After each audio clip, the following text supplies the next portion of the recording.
Good afternoon, everyone, attendees, our panelists. My name is Shamika Leacock. I serve as the Associate Director of Community at the James Beard Foundation.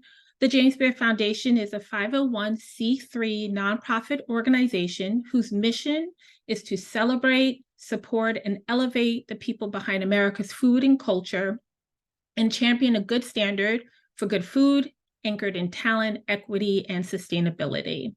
To learn more about our JBF programs, our events and initiatives, please visit us at jamesbeard.org or platformbyjbf.org. In collaboration with the Queer Food Foundation, we welcome and thank you for joining today's webinar called Queer Culinary Portraits. I'd like to kick off things by introducing you to Vanessa Parrish, the co-founder and chef of the Queer Food Foundation. Thank you, Shamika. Hello, everyone. Thank you so much for attending our biweekly Queer Are Your virtual panel series. Special thank you to Bento Box, our key sponsor of these amazing panels. Queer Food Foundation is here nationwide to offer services to promote, support, and protect queer food spaces. And we're really excited to have Margo, our moderator and advisory board member of QFF, here to give an awesome conversation. So I will leave it over to Margo, and I hope you guys enjoy. Hi, everyone. Thanks so much for being here today. I'm Margo. I use she, her pronouns. I am a brand storyteller, and I have a background in design and photography. So I'm really excited to be here moderating this conversation. I'm an advisory board member of the Queer Food Foundation, and I also work as the brand director at New York City nonprofit Hot Bread Kitchen. Just want to welcome everyone today. We'd love to hear who is here. So in the chat box, if you want to share where you're coming from, what your connection to photography and film is, have any other photographers here. And I'm super excited to say hi to our panelists. So I'm going to quickly introduce these three awesome people. First, A is a non-binary commercial and advertising photographer specializing in food, lifestyle, and agriculture, who approaches projects with a goal of real-world beauty, accessibility, inclusivity, and playfulness. They are currently a manager of 11 photographers and creator for Suna, a product photography company. Gunsel is a director and editor whose work spans short documentaries, culinary, editorial, and music videos. Currently, Gunsel directs at Condé Nast for Bon Appetit and Epicurious, spearheading popular series like On the Line, which explores the role of different chefs and cooks at all levels around the country. She's proud to highlight and tell the stories of talented people who usually aren't in the spotlight. Jill Cook is a creative, passionate marketer providing content creation, social media marketing, and public relations for restaurant and bars in Southern California. Okay, so I wanted to do a quick opening round to hear from all of our panelists. Can y'all share where in the world are you today and what is catching your eye this week? Gunsel, let's start with you. Hello, hi. First of all, thanks for having me. Right now, I am in Carroll Gardens in my apartment that my partner and I just moved into this last month. And what's catching my eye this week is red velvet cake, because starting tomorrow, I have a 2-day shoot where Shilpa, one of our editors, is going to be developing the red velvet cake recipe for Bon App, and we're going to be filming it. So I'm going to be tasting a lot of that in the next 2 days. Delicious. A, what about you? That sounds amazing. Hey y'all, I'm A. I'm in Minneapolis, Minnesota. And what I've had my food eye on recently was this weekend I made like a miso caramel with apples, and it just got me really excited about making that combination. I think that's going to be happening all fall.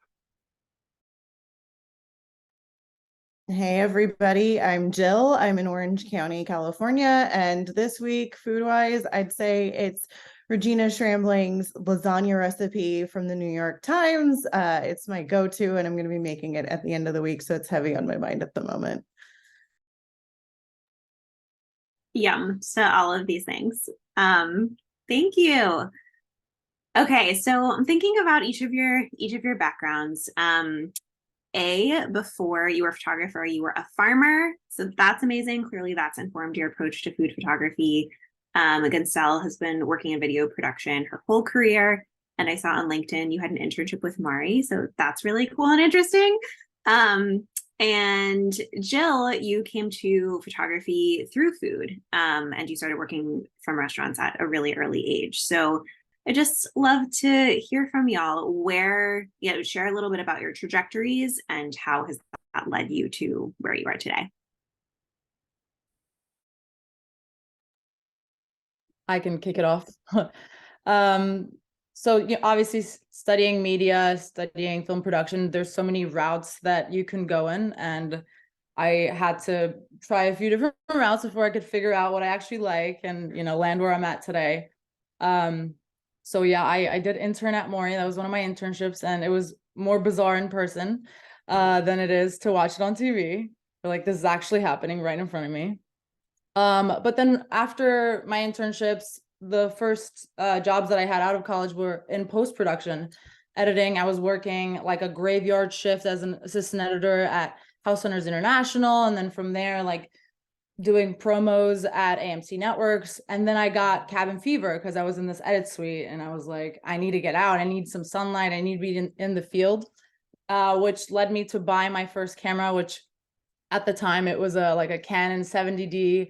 And I just started filming things for myself just to add to my portfolio so I can like get other jobs. And to my surprise, I landed my first job at the time it was called Time Inc. Now it's Meredith, which is where I started filming, shooting and editing for brands like Food and Wine, Travel and Leisure, Real Simple. And that led to going to Thrillist, which is where I, convinced my boss that I can direct, and he let me do it. Which then led me to go into branded content, continue to direct and edit, and 2 years of freelancing. After that, my current executive producer, who is also a friend of mine, another queer woman, kind of plucked me out of my freelance world and, try to get me into Condé Nast, which at first, I was playing hard to get. I was like, I love the freelance lifestyle. I'm not ready to commit. But now, having worked there for almost 2 years, I'm so happy with the content that we're making. So yeah, and love working with food.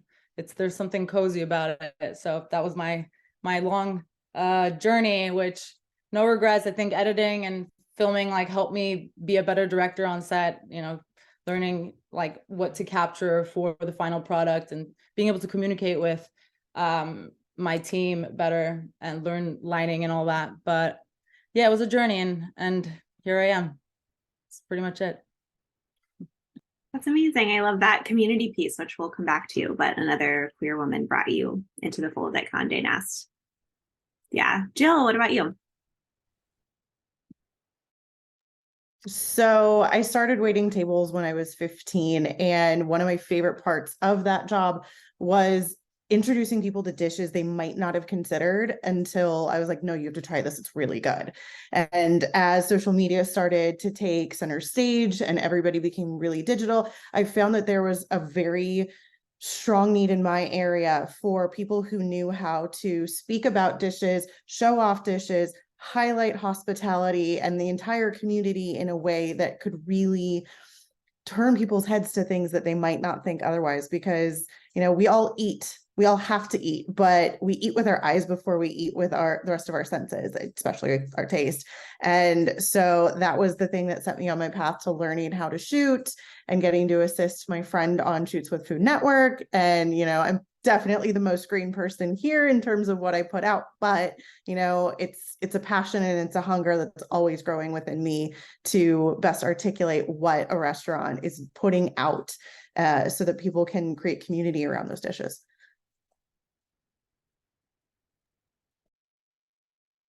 And for me, I think, all of us have like our long winding roads that don't necessarily seem predictable once you get to where you are. But I love looking back and having my background in farming. Before that, I was in social services and worked as a food pantry manager. So I started with food insecurity. Then I became an intern on a farm and was just really passionate about learning how to even get food to people from the very first steps. And I fell in love with that and did that for 7 years in a variety of places, and managed a farm in New Jersey for several years, and just loved that process and learned a lot about managing and problem solving and resourcefulness, which when I transitioned into photography, for no particular reason, just because a friend said, hey, I need photos of my new food product. Like, can you do that? And I said, that sounds easy. I didn't even have a camera. But that is like having the boldness to try new things and think you can take them on. And ended up discovering how challenging it really was, but falling in love with that challenge. So dedicating myself to learning about that. And then slowly, when I finally left farming, it was the only thing I felt like I could take on. I felt like that was the next step and the next path. And so I moved into freelance photography for the next 7 years. So it seems like I have a pattern of how long I spend in things. And then recently transitioned to in-house with Suna. And then I'm managing a team here. So I get to do a lot of mentoring and training and sharing a lot of what I've learned. But I love that all of these things keep feeding back. And it's all like a cycle of being around a community, caring about other folks, and then finding the ways that, like, where we've been, like how we're bringing that forward with us. Incredible. There's so much thoughtfulness behind the work that all of y'all are doing. And so QFF and James Beard Foundation have put together this series of panels that goes throughout the year. It's called Queer All Year because it's not just about June and Pride. And so I wanted to ask how queerness shows up at work for you, each of you, if at all, and if you have found any obstacles to being out at work. So I know you have thoughts on this one. If you want to share first. Yeah, I just transitioned to in-house this year. And so last year, I was still freelance. I had been freelancing for 6 years about, and I was going through my personal process of, assessing my gender identity, changing my pronouns, changing my name. And that was something that gave me a lot of trepidation, particularly as I'd been establishing these relationships for so long and thinking, what's going to happen if I change my name, if I change the name of my business?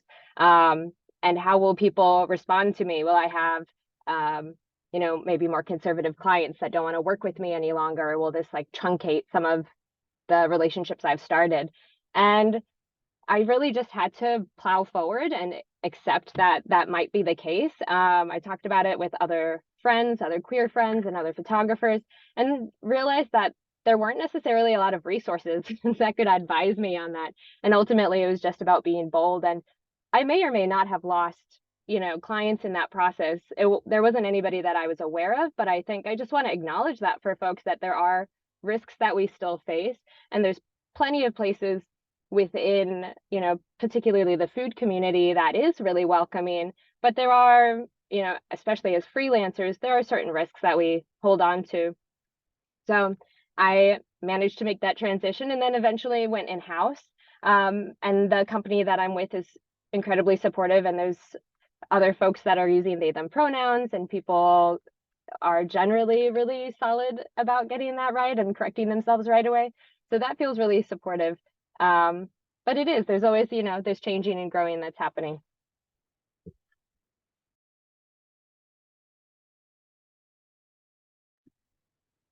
I guess I'll jump in there. I totally hear you on that, I've had friends with similar experiences. But for me, like, obviously I have a community of queer friends who are also in the film industry. So if we're working on projects together, we're lucky enough to have each other on set, representing our community and the work that we do. But, sometimes you go on set and there's 20 strangers that you've never met. And sometimes there are other queer people and you're like, hey, I see you.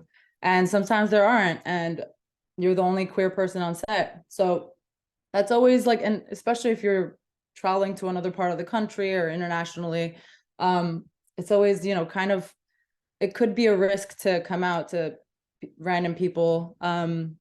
But I always do it, whether it's just mentioning that my girlfriend this, or, talking about, hey, we just moved in together, however it may be. And at that point, there is this kind of responsibility because you're the only queer person on set and you're responsible for representing your community. And, you know, I'm always trying to do the best work that I can, not just because I'm representing the queer community, but also, you know, the Turkish community and myself.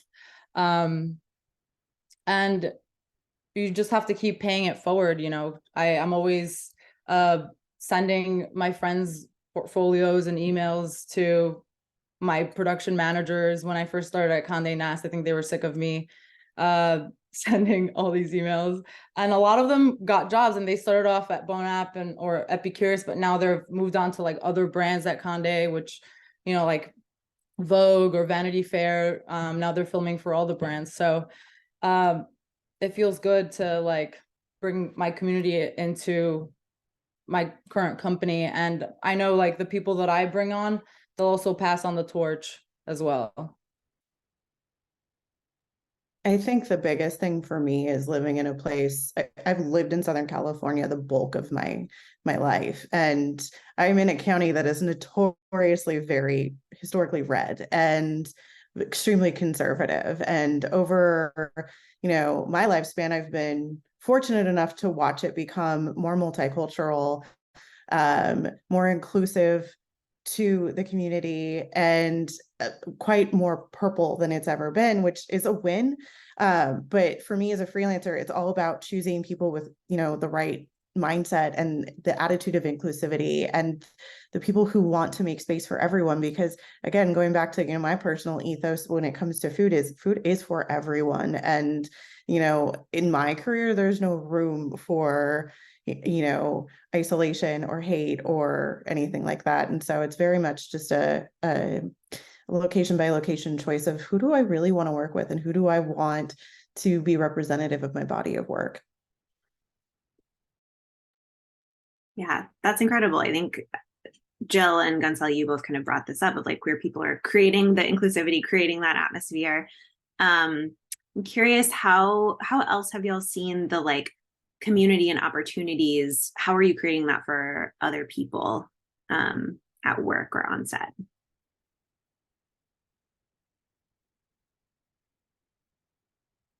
So for me, I don't often get an opportunity to hire other freelancers. I work with usually very small outlets, but I can do from my end, as somebody who with a multidisciplinary marketing background, a lot to make sure that people who have a certain ethos, you know, are taking steps in their community to be part of it. So for one of my clients in Santa Ana, they're very involved with the Pride community and celebration every year, which for them is really big since they really, you know, don't have anybody who's queer at the top of their structure, but they want to be visible and they want to be an accepting place. And they specifically go out of their way to try to make opportunities available both multiculturally and across the queer community. So for them, that's about, you know, what I can do given the box I operate in with that client. But it's constantly looking for those little things that can be done to, again, create that inclusivity and open the door for more people to realize that whether it's an employment opportunity or dining, they're welcome there. Yeah, I think some of it's really just taking ownership of being a part of the community and building networks. And I've tried that in large scale, I've tried that in small scale. And I think ultimately what's really powerful is like what Gunsel is saying, what Jill is saying is like just paying attention to who's around you and making sure that you're making those relationships. When I was freelance, I thought a ton about who I was hiring, and it really just depended. If I didn't have folks who I was in community with who were queer, then I'm looking around and asking like, why is that? Where is everybody? And where do I need to be going to be building the relationships? Because I was previously in Houston and there was a much less visible queer community there. Now I'm in Minneapolis, there's far more visible folks here. So I think it's just about continuing to look around and make those connections. I think that queer folks can be kind of insular and kind of like we can have our little buddy group sometimes. And I want to continue to like break out of that and build bridges, because we do need each other. And I think we sort of like say hi at Pride and then we disappear, and we're like, no, we need to like keep pulling it in and keep building those networks. Yeah. Oh, go ahead, Gunsel. Yeah, sure. As I mentioned before, my executive producer is another queer woman who brought me on at Condé Nast, and like I said, I've been bringing friends on as well.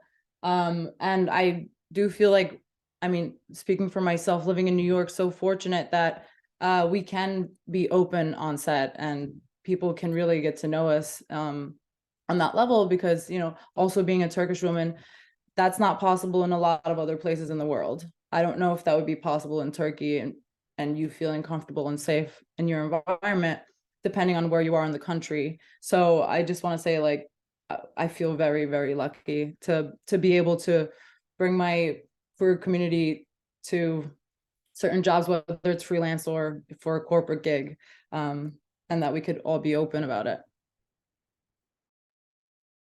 Yeah, absolutely. It's definitely a big privilege.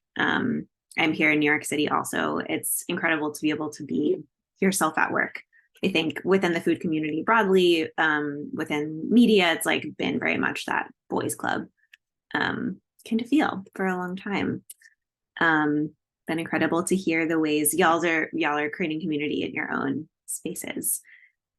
So next, something a little bit different. Since we're all visual people, there are some photographers, some food photography curious people here. We wanted to get the chance to actually see some of these incredible panelists' work. So we're going to do a little show and tell. So we're going to see each of our panelists' work, and then they're going to narrate kind of behind the scenes at the process, what makes it work, and why it's so great. So we're going to start with a clip from On the Line that Gunsel directed.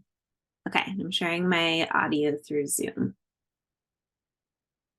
A few of my responsibilities as the chef de cuisine is kind of in the title, chef de cuisine, chef of the food. I'm in charge of all of the food that's being produced and all of the people that are producing that food. I would say I'm under a good amount of pressure, especially representing this cuisine in my background, and I really want to make sure that I'm being a proper leader for them.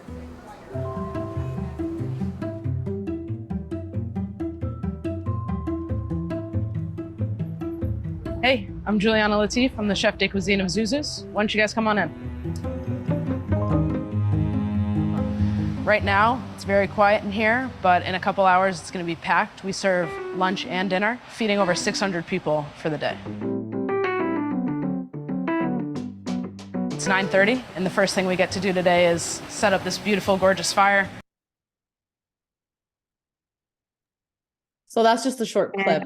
That goes on to her kind of taking us through her day, and until service. It kind of just, well, there's lunch service and then until dinner service.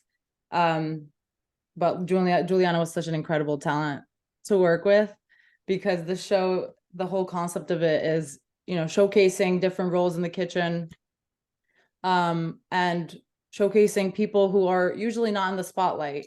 They're not like executive chefs, even though we've featured executive chefs. You know, there's some line cooks, sous chefs. She was a CDC, and because it's people that aren't usually in the spotlight, they aren't on camera and they're not used to 2 or 3 cameras being pointed at them. So usually in the beginning of the day, everyone's very nervous, and, you know, it's my job to get them comfortable, you know, have them feel like they're just chatting with me all day. But it was so amazing to work with Juliana, because she just made it so easy. As you can probably tell from that short clip, she has such a calming, like even keeled like presence, and she was so knowledgeable, not only about the food, but, you know, about her position and her role at the restaurant. So that was a really chill shoot, featuring another crew woman. They're not all like that. That's incredible. How many people are working with you when you're doing these On the Line shoots? On set? Yeah. So we're about like 10 people on set. We were a bigger footprint. We were 3 cameras. We brought it down to 2 cameras, an AC, production assistant, producer, and an associate producer usually. And then sometimes, you know, people will come stop by on set, but every set is different. And we're not only in New York, you know, we were just in Austin where we filmed some amazing talent, some great Egyptian barbecue, and just a bunch of other delicious restaurants. But yeah, usually around 10, 11, 9. And you get to eat all of this too. Yeah. Luckily we do get to taste all the food because we have to have them, like they make us beauties, and then after we film the beauties, like whoever gets there Everyone's first. got to eat it. And sometimes we actually also get to go on scouts where we try the food beforehand. And yeah, I feel very lucky. Or yeah, someone says in the chat, Jess says, fascinating lens. You're the hospitality meta for hospitality staff and presentation, which is kind of cool. It's like you're doing kind of the hospitality for these professionals too, to be comfortable. Yeah, I guess I never thought about that.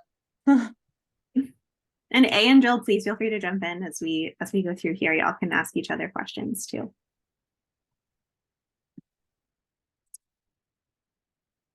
Cool. Okay, so A, you're up next. All right. Yeah, I shared, we're going to be looking at a project I did last year. This was a personal project that I did.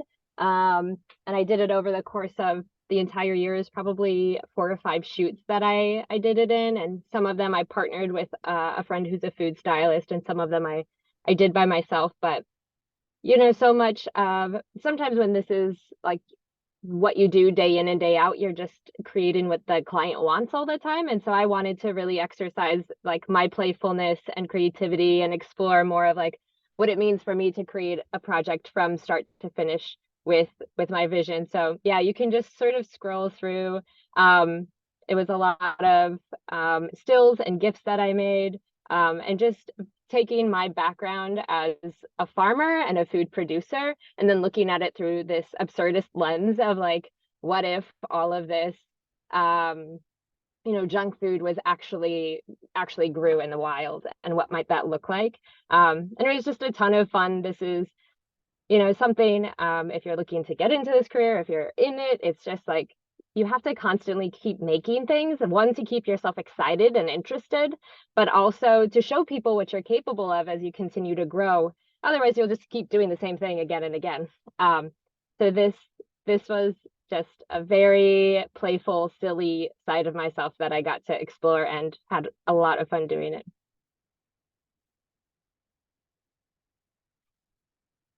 I'm obsessed with this entire concept. It's amazing. Yeah, it's just a lot of problem solving, coming up with ideas, lots of sketches like, what if a hot dog grew on an agave plant? It's so whimsical. I love it. Thank you. Yeah, like we're all smiling here. I'm sure everyone is smiling looking at these. Can you share a little bit? I think the spec project thing is so interesting. Like, not only are you trying to keep yourself, you know, excited by what you're doing, but I imagine for this, you're testing out something to try and get more work like it. So is there something, you know, maybe the technical pieces of this or something about the studio lighting? What were you playing with here, and what are you know, looking forward to with more projects like this? Yeah, for me, what I was thinking about as I did this, and then I love doing these things where I then like do behind the scenes to show people like what is involved, because then I'm like, this was work. I want you to know this was work. But for me, I really wanted to like experiment with world building in a way that I hadn't. Like, a lot of the work that I have done is like tabletop, you know, beautiful lifestyle scapes. Maybe we're on location in Airbnb, like things that were just very normal worlds. And I wanted to see like how can I play with this and create like an environment that doesn't actually exist. And so that was a lot of fun for me. For some of these more elaborate like green spaces, I was just buying so many plants from Home Depot and piling them up and putting lots of sand and soil, and just like seeing what that is like. So I think it's a ton of fun to play with that stuff and then learn how those materials work. And so now I have that working knowledge moving forward. Okay, if we want to do something like this, all right, this is what's involved in that.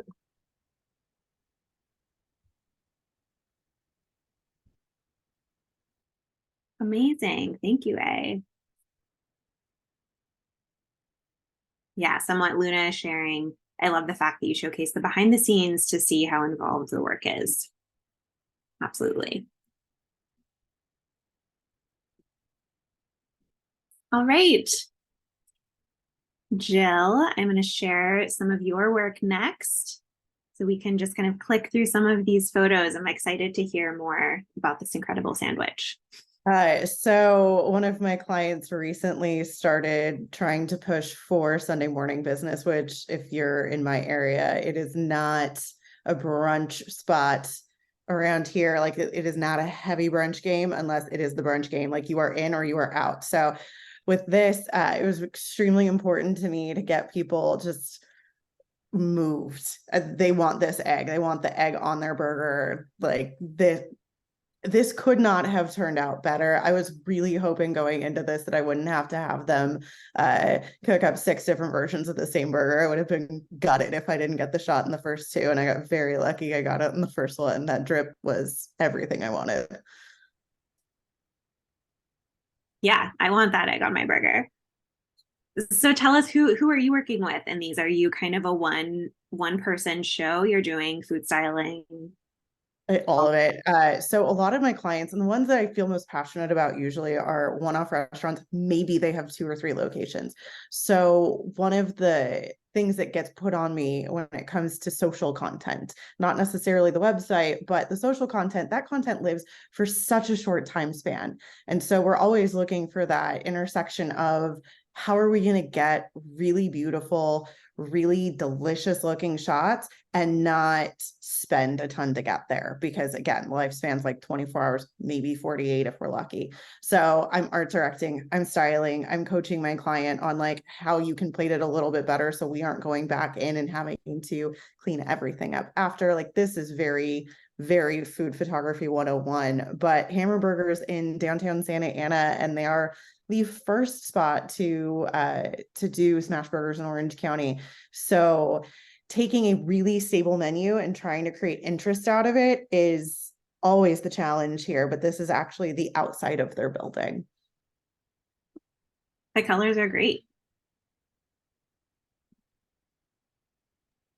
Okay. It's hard to shoot an egg shot because you're like, oh, if it busts on the other side, you know, you have to redo the whole egg.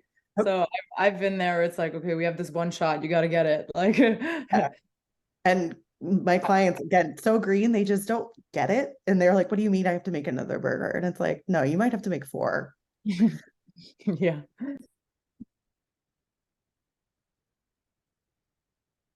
So this ravioli dish, it's been about a year since I shot it, so I cannot remember what the filling was. I just loved the vibrancy of the green in it. A former client was really on the ball about having weekly specials, and they had 4 running weekly specials every week. So a crudo, a dessert, a pizza, and a pasta. And so it was a constant challenge to, even if the dish didn't present so well, it is the special of the week. How are we going to make it pop visually? And for this, I believe the sauce was had blended peas in it, and I just really loved the green and how the microgreens just popped so daintily off of it. So gorgeous. This one was probably one of the most challenging situations for me to sit and have to shoot. So there were 2 passes built into the restaurant, one of which was used as a chef's table that sat 6. And it is a highly backlit situation and extremely challenging to get photos during service, which was the only time we could do it, and not have them turn out poorly because of the backlighting. So this is a sweet potato, and I believe he topped it with caviar, and then he had like some creme fraiche in it, and then he had a ceramicist in San Diego make these custom dishes for him. And this just, given the constraints on the shoot, I was so pleased with how this came out, because it really got you looking at, you know, the microgreens again on top, and then back into that caviar, which is the real meat and potatoes of what he wanted to drive home for this dish. Ah, it looks so good. Jill, when you're working with these clients, what is the, you know, you mentioned some people have weekly specials. Are they telling you in advance, like, you know, I'm anticipating, I need your help for, you know, 2 days a week, and I want these photos? Like, what's your relationship like? How do you manage clients? So I am this really unique hybrid of being kind of in-house without being in-house. I take a smaller number of clients, typically a little bit at a higher rate, but I'm usually an all-in-one kind of thing. And so I work really hard to have a great operating relationship with anybody who's a true stakeholder. So if their CDC is the one putting out the specials, I'm going to make sure that we're like this so that I can anticipate what that cadence is going to look like every week. If it's, a cocktail program that's putting out new stuff every single week, I'm going to work really hard to make that predictable because guests like to know that. And then beyond that, it makes it easier for me to have a flow that works for the client, and then we can win more. Yeah, More that's caviar. really smart. More caviar. Another One of the thing I wanna eat. pasta dishes of the week, lemon cream tagliolini. It was an egg tagliolini they hand cut, topped with caviar. I actually think that the sweet potato may have been his inspiration for this dish because this client had the chef's counter for 6, 2 nights a week, and then they had their weekly specials. So if memory serves, he did the sweet potato the week before, and then he did this pasta special in the rest of the a la carte offerings the next week. Wow. These are gorgeous. And this brings up a question that I wanted to ask y'all, and you brought it up, Jill, but a lot of the times y'all are working in really different environments, but food, restaurants, like kitchens, famously very small, very cramped, very high stakes. Like, how do you balance, here's the shot I want, or here's the mandate that I've been given, with the realities of shooting in these really limited environments? I could jump in here. For me, it's just leaning into the chaos because I'm trying to capture a real kitchen feeling, especially if we're on the line. If you're shooting a studio shoot, obviously you're like in a calm setting, but for something like on the line, you want to showcase what it's like to be with that chef. It's kind of like them taking you through their day, telling us their story, and you're like side to side with all these other chefs. And so going beforehand, maybe on a scout, introducing yourself, meeting the talent, meeting the other people in the kitchen, definitely helps because you're with them for like 12 to 14 hours sometimes.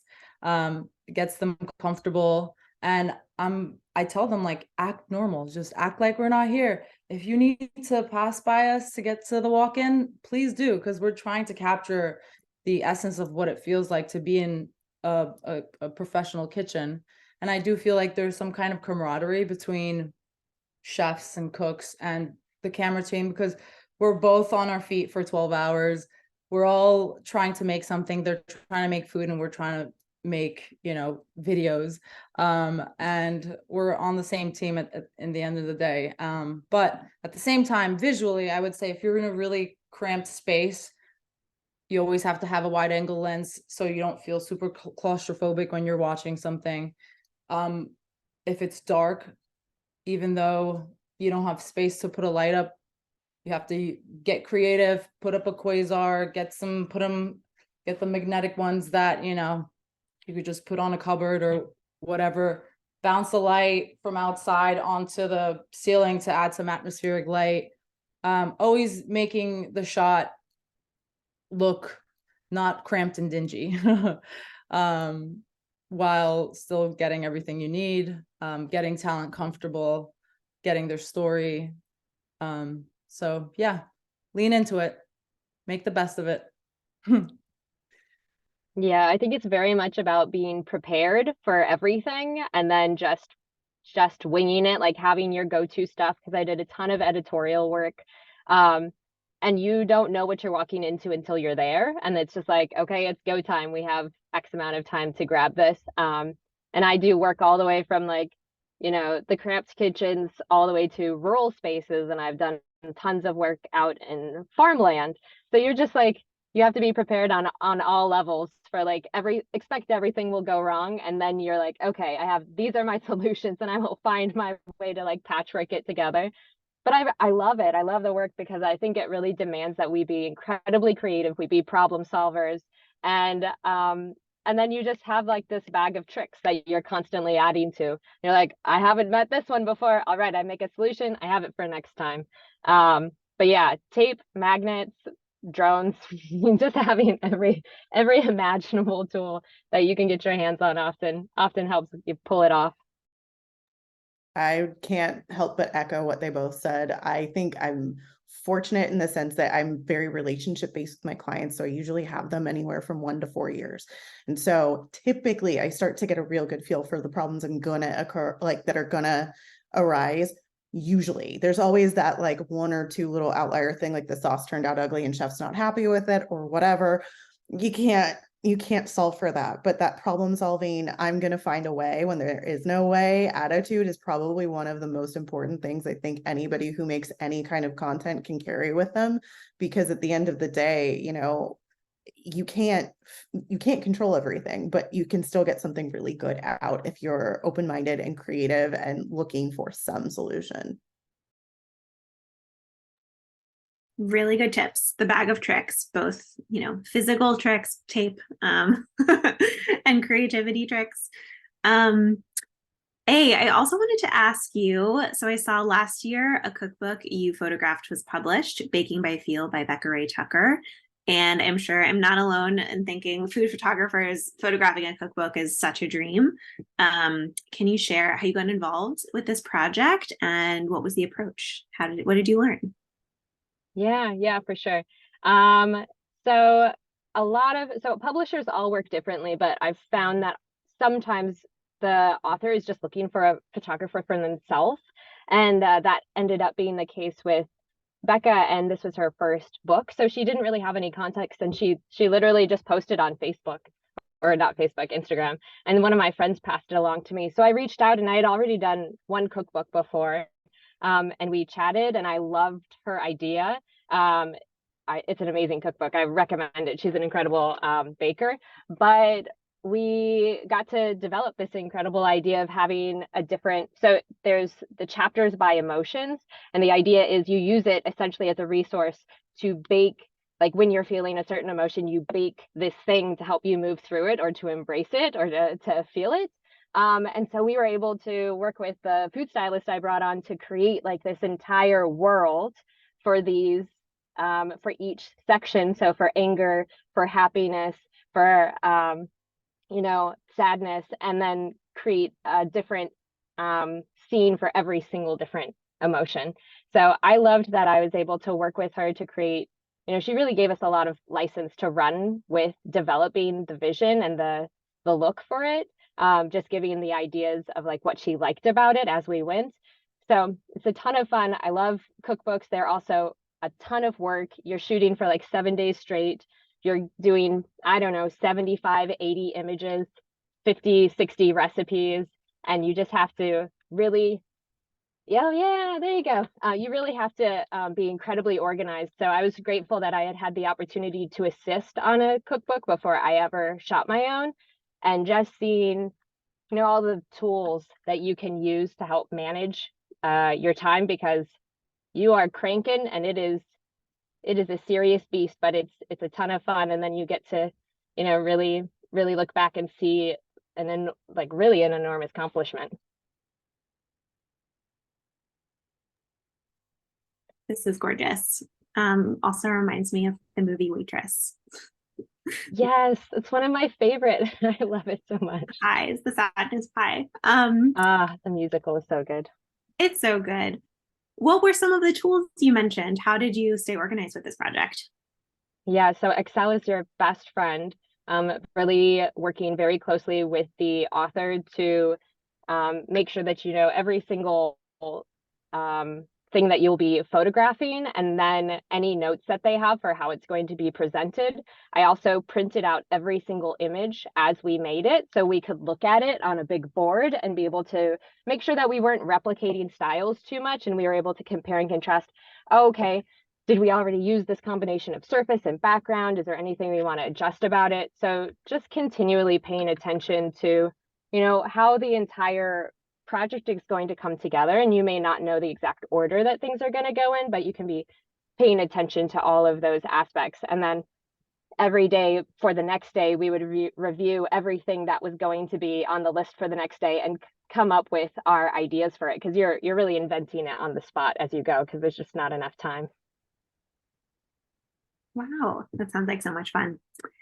So you mentioned assisting with another cookbook author and a photographer, and someone in the Q&A asks, is there an existing network where queer food media people can promote opportunities within the community? So where do y'all go when you're posting things or looking to hire people? I don't know of any specific like website or anything like that, but you know, I just talk to my friends who are queer. Tell them to Is come this to me. something I know? Is the Queer Food Foundation? Is there a resource here that we can create? I'm very curious Should too, we because start other than that? I'm here for it. I mean, it definitely, like right now, it feels like Instagram and word of mouth is often how these things are going. So I think that there are places like if there's a cork board, a virtual cork board for us to be able to share opportunities, especially when it's like regionally specific. So many of these things are just, you know, something local going on that you need somebody that there's not like a budget for travel. Yeah, I will share, and Vanessa will share more about this, but the Queer Food Foundation, we have created a community directory. So it's not necessarily a post, you know, place to post jobs, but if you wanted to connect with other folks, this would be a good place. Are y'all open to people, you know, just connecting with you? Have you received cold emails? Is that something that still happens within our industry? Definitely. Yeah, I have. But it's not usually like it's cold in the way that it's someone I haven't met before, but it's probably a friend of a friend. And I do what I can because someone did what they could for me at some point. And that's how I am where I am today. So if I can help anyone, I will do my best. Yeah, and I think, you know, I would put a caveat on my yes, which is I have received a fair amount of contacts of people saying like, how do I get started in food photography? And I would say that there's like an incredible amount of resources out there for like the 101 process of moving into something. And I think that's not necessarily something that like any one of us has time to like, okay, let me write the short course for you. But I'd say if there's something you're really interested in like a specific question of like, hey, I see you've worked with this person. Can you introduce me? Or hey, I'm really trying to get like acquainted with this next, I don't know, like editing software. Do you have resources? Things like that, like more specific questions I'm there for. It's just when I'm asked for like, oh no, too much too big of a question. I might not be able to answer the whole thing, but if there's specific resources, like I'm more than happy to connect you to people or help find the next step or brainstorm things. Like I'm here for that 100%. I loved the network. I was introduced to Vanessa, who we all saw earlier, through my friend who is an incredible photographer and knew that all of our passions and work kind of just intersected. And so he's the reason we met. So it's the least I can do to pay it forward. Same thing A saying, like, it's very heavy when people are constantly coming to you asking like, how do I make this reel better? How do I shoot this better? How do I whatever, when there's a lot of educational material to be found, and you know, time does get precious when you're constantly behind a camera, but you know, where there's an opportunity to help, absolutely, why not? Yeah, there's a big difference between people reaching out with questions you can Google versus someone who's reaching out clearly having researched your background with really specific asks or questions or just wanting to get involved. So that absolutely makes sense. Do y'all have industry mentors? Is any, you know, who's helped you along the way? Or anyone you look up to? I would say the person I've shouted out earlier in this panel, Lauren Brenner. She's an executive producer at Condé Nast. And I actually met her when she was a supervising producer at Thrillist, where I was a shooter editor. And, you know, she was one of the people that kind of gave me the courage to go up to my boss and be like, hey, I could do this. If I can edit, I feel like I could direct. And if I could shoot, I feel like I could, like, you know, talk to the camera crew. And then obviously now she also brought me on here. So I would say, yeah, I would shout her out, Lauren Brenner. Thank you. I think I've had a lot of mentors along the way, and I think that it's like the whole idea of just reaching out to somebody and introducing yourself is just a great process, no matter what you're getting into. I just call them old timers. It's like my kind way of talking about like the very generous old white men that have helped me along the way in this process when I'm just like, I started asking people at coffee, just like ask for feedback on my work or, hey, do you have resources? And, like relationships develop when you're willing to like put in the time and they're willing to show up. And so I've had people like all along my path who've like stepped in at certain times and helped me make it to the next stage. So I think, yeah, I'm grateful to like the full universe of creators out there who have like helped me each step of the way, whether that's feedback on my projects or as I've gotten into directing, getting feedback on editing, things like that. So yeah, again, I guess I would just say like just keep introducing yourself to people and don't be afraid to ask for feedback or just to have coffee to connect with somebody. You never know where those things can go. My path's a lot like A's. I would pain me to try to say I had like a mentor, but I've been very, very fortunate to benefit from getting to assist people who are far more experienced than I on set. And, if I have a day to spend to learn from somebody who is way better than I am, and I love their content or I love their videos or I love their photos, absolutely I'm there. One of the first things that really got me thinking about ways I could tell food stories was following my friend Derek on a shoot with Food Network. And I can never thank him enough for that opportunity to just see how to be a fly on the wall in the kitchen rather than, hey, I need the pesto for table 22. Yes, love that. Another question from the Q&A box is, how has your queer identity influenced the aesthetics of your work? This is a really tough one to end on. Or has your identity influenced the aesthetics of your work? Any part of your identity? So for certain videos or pieces of content that are for other brands, I feel like, there's a box and you have to paint within the borders.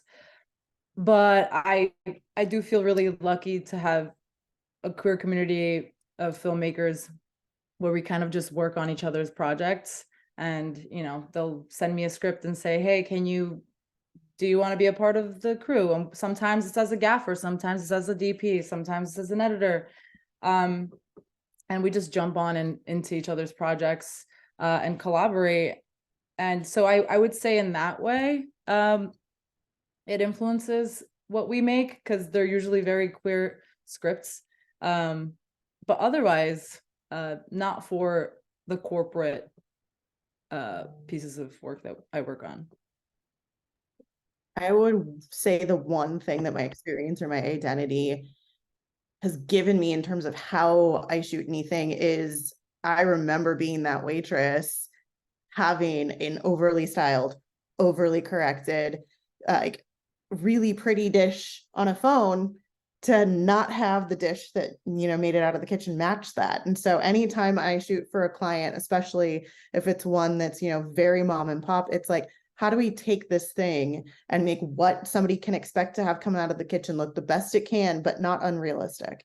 And so that's the only place where it's just that experience that kind of informs the choices I make there artistically. Other than that, yeah, very much, what's the client and what's their ethos and what's their aesthetic and what do I need to have these images portray to the public? Yeah, I would say it's a good point. Like aesthetics, maybe not, because my job is to make my work look exactly the way that my client wants it to. And like I have a lot of joy in that. Say like, you showed me your vision and I'm able to execute on that. So the aesthetics change from project to project. And that's like what I pride myself on, is I can pivot constantly. I have those tools in the toolbox to be able to make something look a certain way. But in terms of like how I move through the world and how I do my work, I think that's where the queerness lives, is like, I just am. This is who I am. And so to be in relationship with me and to be on set with me is to have that be present. So the aesthetics, like you get to see my quirky, weird stuff when I make pizza grow on plants. Like that's my aesthetic, my playfulness. But client to client, you know, the aesthetics may change to present things the way that they need them to be, but I would say it's all in the relationships and that, and like how you work together, that is where, you know, that identity, like who I am, shows up in that way. Authenticity. It feels like you're being authentic. You all are being authentic in your approach, and you're being authentic to what your client needs, being true to what they need. That's really incredible. That feels like a great note to end our panel on. Thank you so much, A, Jill, and Gunsel. Thank you, everyone, for joining us. Vanessa, I will turn it over to you to close us out today. Yes, thank you guys so much for attending the panel. So much great nuggets. I'm like sitting here taking notes of like how I'm going to be a photographer, which is not going to happen. But thank you for joining. Special thank you to James Beard Foundation. Please check out their virtual library. This will be posted next week on their virtual library. We have all of our panels from the last 2 years there as well. Our next panel will be in December 4th, I believe, featuring AAPI queer food folks, and that's going to be moderated by our chair of the board, Sunny Levine. Special thank you, of course, to Bento Box for sponsoring this event. And to Margo's point, we do have our Queer Food Foundation directory located on our website to find folks, build community. I do love this announcement board thing. It's ruminating in my head now.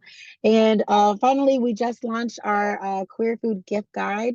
It's on our website and link in bio on our social media. It's a really fun project that we're doing for the holiday season to support local, international queer food businesses for the holidays. So thank you so much for joining us. We'll catch you next time. Have a great afternoon.